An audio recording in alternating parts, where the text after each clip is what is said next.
Subscribe now and press the bell icon. Never miss an update. नमस्कार दोस्तों, स्वागत है आपका आपके अपने YouTube चैनल में। और मैं आज आपके लिए लेकर आया हूं अनदर वीडियो। इस वीडियो में हम डिस्कस करेंगे फिजिक्स का नेक्स्ट टेस्ट पेपर। इसमें हम आपके लिए कुछ इम्पोर्टेंट क्वेश्चन लेके आए हैं जो कि रिलेटेड है किर्चॉफ्स लॉ से, क्योंकि किर्चॉफ्स लॉ काफ़ी इम्पोर्टेंट है और काफ़ी ज़्यादा क्वेश्चन यहाँ पे पूछे जाते हैं किर्चॉफ्स लॉ से भी। तो इसमें हम जब किर्चॉफ्स लॉ का क्वेश्चन आएगा, 3-4 क्वेश्चन यहाँ पे अवेलेबल हैं किर्चॉफ्स लॉ से रिलेटेड, तो हम वहाँ पे उसकी एप्लीकेशन पार्ट्स और जो भी किर्चॉफ्स लॉ के फॉर्मूलेज और थ्योरीज हैं उनको भी यहाँ पे डिस्कस करेंगे। तो सबसे पहले हम जो हमारे पास क्वेश्चंस हैं उनको हम स्टडी कर लेते हैं। क्वेश्चन के थ्रू ही हम किर्चॉफ्स लॉ को भी स्टडी करेंगे। हमारे पास पहला क्वेश्चन है यूनिट ऑफ स्पेसिफिक रेजिस्टेंस। तो अगर हमें रेजिस्टेंस के यूनिट पता हैं तो हम स्पेसिफिक रेजिस्टेंस के यूनिट भी बता सकते हैं। तो जिस तरह कंडक्टेंस के हमारे पास यूनिट होते हैं ओहम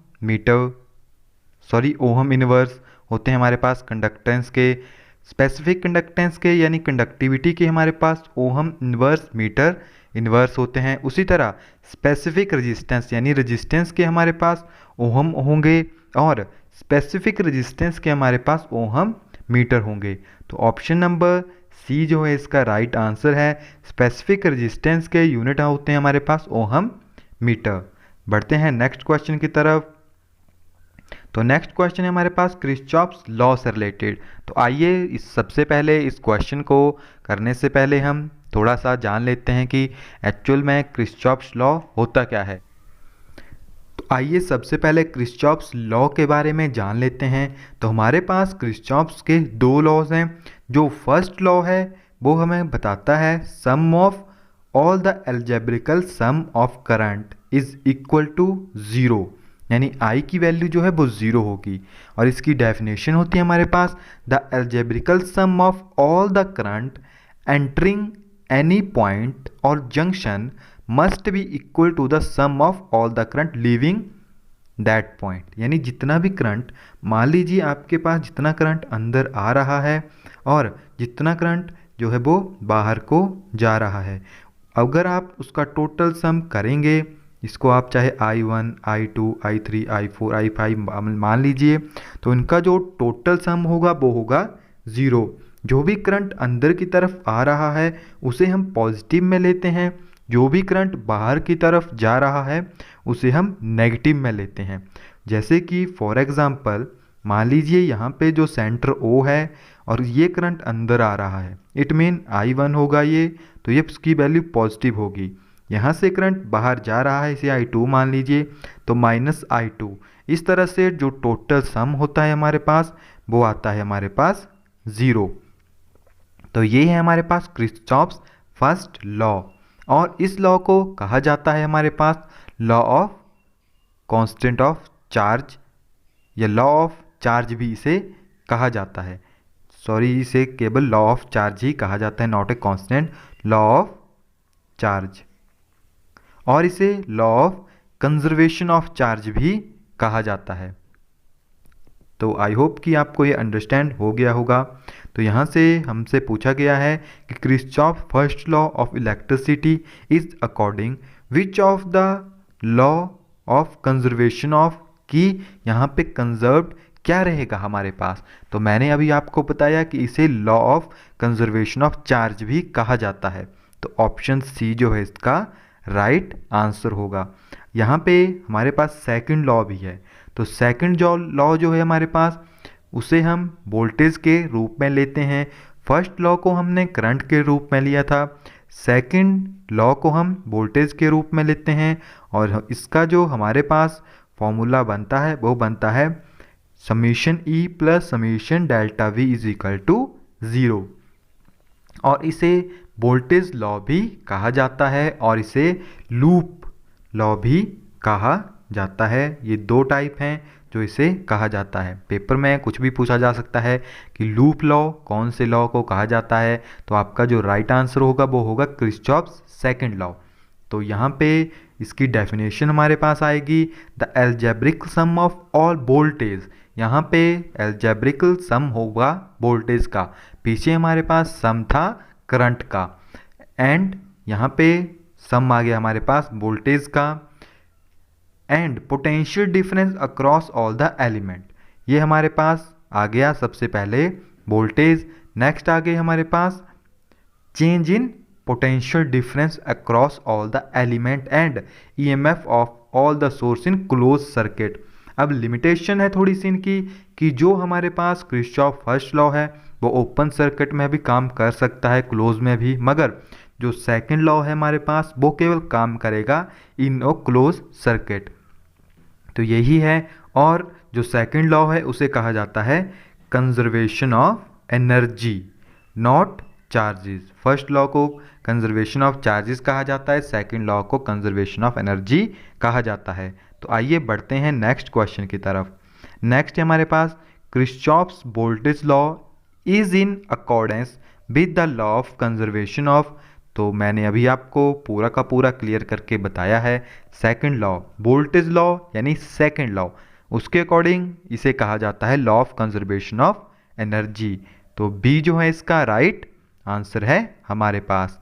नेक्स्ट क्वेश्चन है हमारे पास, ये हमारे पास एक न्यूमेरिकल है। In a potentiometer experiment the balancing length with a cell is 560 centimetre when an external resistance of 100 ohm is connected in parallel to the cell, the balance length changing to 412 centimeter, the internal resistance of the cell in ohm is। तो यहाँ पर आपसे पूछा गया है internal resistance.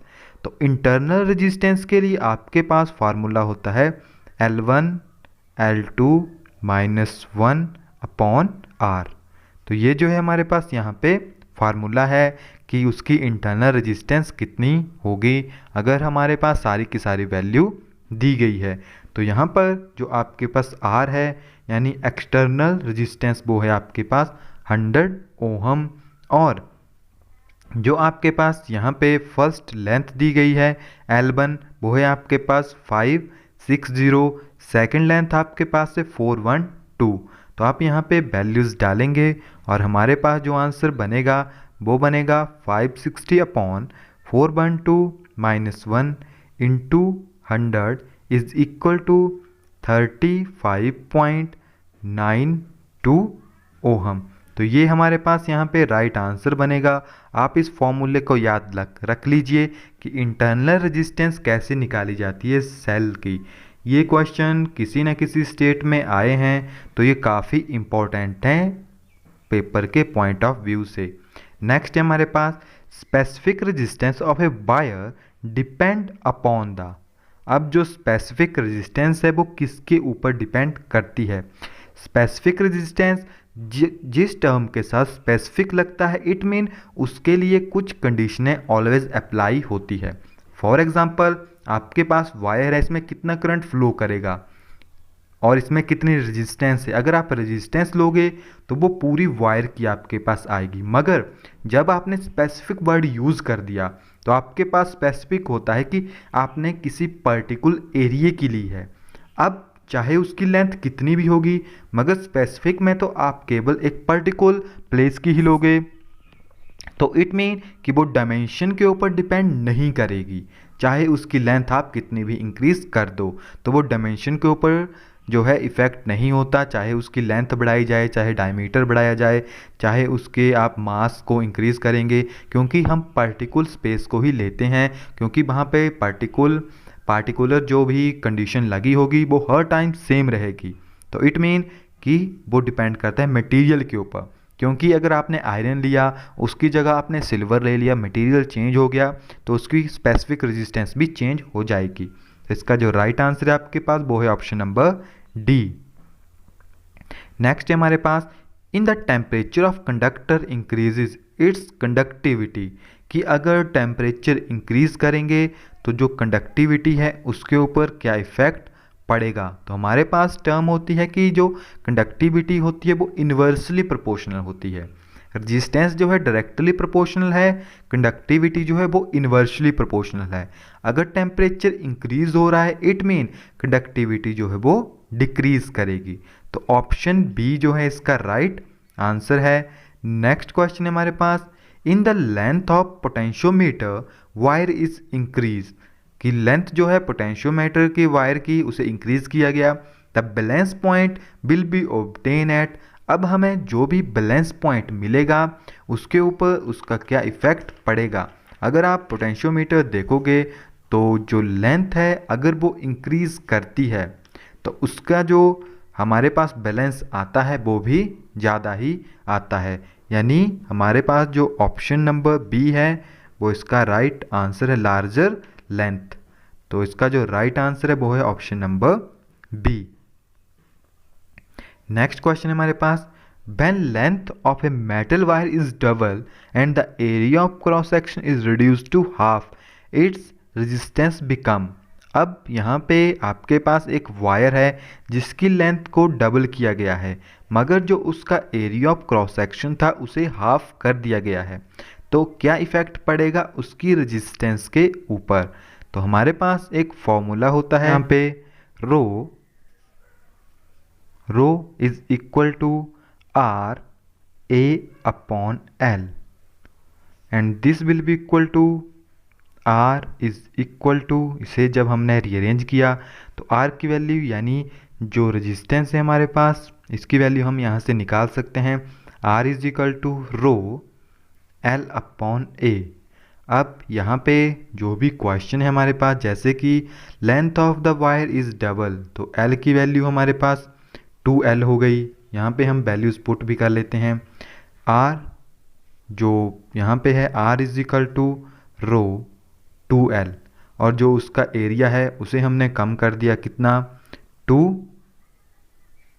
ए upon 2, क्योंकि area जो है उसका हाफ हो चुका है, तो ए अपॉन 2 ये हमारे पास एक इक्वेशन बन गई। दूसरी इक्वेशन हमारे पास बनेगी जब उसमें कोई भी चेंज नहीं था, तो यहाँ पे जो सेकंड टर्म आपके पास बनेगी R dash is equal to rho, सबसे पहले उसकी टर्म थी हमारे पास ये वाली, तो आप इन दोनों टर्म्स को कंपेयर कीजिए, आपके पास जो राइट आंसर बनेगा वो आपके पास जब कुछ वैल्यू आपके पास कैंसिल हो जाएगी, जस्ट लाइक ए कैंसिल हो जाएगा, रो आपके पास कैंसिल हो जाएगा और जो एल है वो भी आपके पास यहाँ पे कैंसिल हो जाएगा, तो आपके पास जो आंसर बनेगा वो बनेगा 4, यानी जो उसकी रेजिस्टेंस है वो 4 टाइम इंक्रीज हो जाएगी। ये हम यहाँ पर जो ऑप्शन है वो 4 टाइम्स जो है इसका राइट आंसर है। नेक्स्ट क्वेश्चन है हमारे पास, the heat produced by a 100 watt heater in 2 minute is equal to, तो इस क्वेश्चन को हम कल कर चुके हैं। हमारे पास जो हीट का फार्मूला होता है, यहाँ पे हमारे पास पावर है और टाइम है, तो power into time, this will be equal to 100 into 2 into 60 and the right answer is 12 into 10⁻³ joule. तो ऑप्शन डी जो है इसका राइट आंसर है। नेक्स्ट क्वेश्चन है हमारे पास, kilowatt hour is the unit of, तो किलोवाट आवर जो है वो यूनिट है आपके पास एनर्जी के, तो ऑप्शन ए जो है इसका राइट आंसर है। नेक्स्ट क्वेश्चन है हमारे पास, the algebraical sum of all current meeting at any point in a electric circuit is, तो ये है आपके पास किरचॉफ्स फर्स्ट लॉ, इसे हम डिस्कस कर चुके हैं, तो right answer is 0। Next question है हमारे पास, if a wire is stretched to make a length of 4 times then its specific resistance will, तो ये भी मैं आपको इसी वीडियो में बता चुका हूँ कि स्पेसिफिक रेजिस्टेंस के ऊपर कोई भी इफेक्ट नहीं पड़ता उसकी लेंथ का। स्पेसिफिक रेजिस्टेंस किसी पर्टिकुलर मटेरियल की ऑलवेज कांस्टेंट रहती है, तो option B is the right answer. Next question है हमारे पास, dimensional formula of for electrical resistance, आपको रेजिस्टेंस का डायमेंशनल फार्मूला बताना है, तो रेजिस्टेंस हमारे पास वोल्टेज अपॉन जूल, तो this will be equal to mL/2T-3A-2, तो जो रेजिस्टेंस है आपके पास वो पोटेंशियल डिफरेंस डिवाइडेड बाई जो जूल है उसके साथ हमने रेजिस्टेंस का जो फार्मूला है वो निकाल लिया, तो जो इलेक्ट्रिक रेजिस्टेंस है उसका डायमेंशनल फार्मूला हमारे पास होता है Ml2T-3A-2। तो जो ऑप्शन नंबर डी है यहाँ पे वो इसका राइट आंसर है। इसी फार्मूले से आप इसका निकाल सकते हैं। तो गाइस इस वीडियो में इतना ही है। आई होप आपको वीडियो अच्छी लगी होगी। वीडियो को लाइक एंड शेयर ज़रूर कीजिए और हमें कमेंट करके ज़रूर बताएं कि आपको वीडियो कैसी लगी। Thank you, have a nice day.